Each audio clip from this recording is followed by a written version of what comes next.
আজকে আমাদের গন্তব্যস্থল উত্তর চব্বিশ পরগনা জেলার বনগাঁ শহরে অবস্থিত বিখ্যাত একটি মায়ের মন্দির সাতভাই কালীতলার মন্দিরে।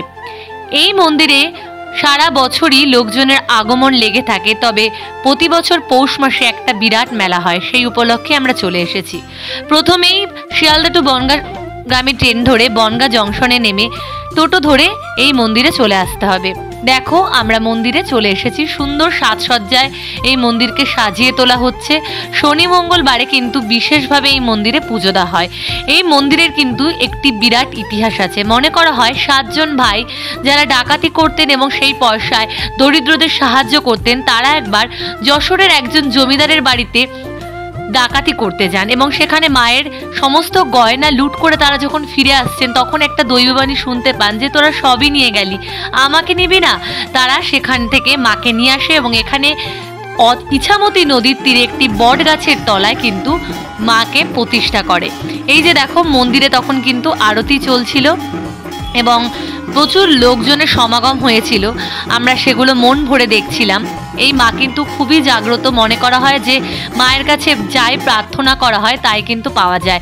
এই যে দেখো মন্দিরের অপর পাশে তোমরা ডালি পেয়ে যাবে, এখান থেকে ডালি সংগ্রহ করে নিয়ে 51 টাকা 101 টাকা বিভিন্ন দামের তোমরা কিন্তু মন্দিরে পুজো দিতে পারো। এই দেখো বিভিন্ন রকমারি খাবারের দোকানে কিন্তু মন্দিরের পাশে বসেছে পৌষ মেলা উপলক্ষে। যে বটগাছটির কথা বলছিলাম, এই যে দেখো মন্দিরের পেছনেই সেই বটগাছ। এই বটগাছের যে শেকড়গুলো ঝুলছে সেখান থেকে কিন্তু প্রচুর মানুষজন যে ছোট ছোট ইট বেঁধে মানসিক করে এবং তাদের মনোবাসনা পূর্ণ হলে তারা সেগুলো এসে খুলে দেয়। প্রচুর মানুষের কিন্তু এখানে আগমন ঘটে। বলা হয় যে এখানে যখন সঞ্জয় দত্ত নাকি জেলে ছিল তখন তার বাবা সুনীল দত্ত এসেছিলেন এখানে মানত করতে। এই যে দেখো পেছনে ইছামতি, যেহেতু আমরা সন্ধ্যাবেলায় গিয়েছিলাম, সন্ধ্যাবেলায় ইছামতির কি সুন্দর শোভা এবং তার উপরে কি সুন্দর লাইটিং করা হয়েছে মেলা উপলক্ষে। দেখো তোমাদের কি সুন্দর লাগছে দেখতে। দিনের বেলায় যদি তোমরা এখানে যাও, এখানে কিন্তু তোমরা ইছামতির আরো সুন্দর শোভা দেখতে পাবে।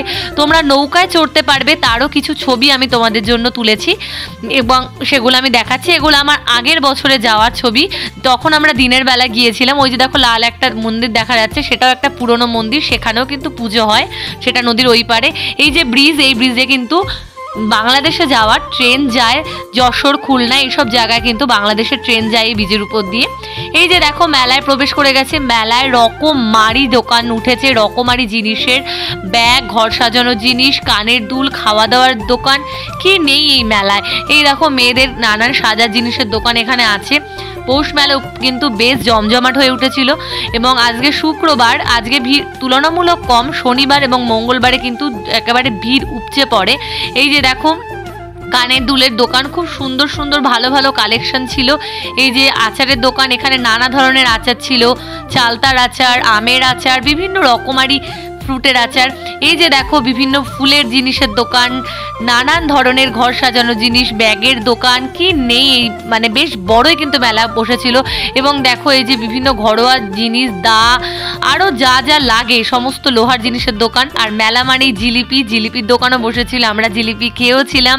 মেলা মানেই বাদাম ভাজা, মেলা মানেই ফুচকা, এইগুলো খাওয়া দাওয়া করে আমরা মায়ের কাছে নিজের মনোবাসনা রেখে আমরা বাড়ির পথে যাত্রা করলাম। ভিডিওটা ভালো লাগলে অবশ্যই লাইক, কমেন্ট এবং চ্যানেলটি সাবস্ক্রাইব করে পাশে থেকো। ধন্যবাদ।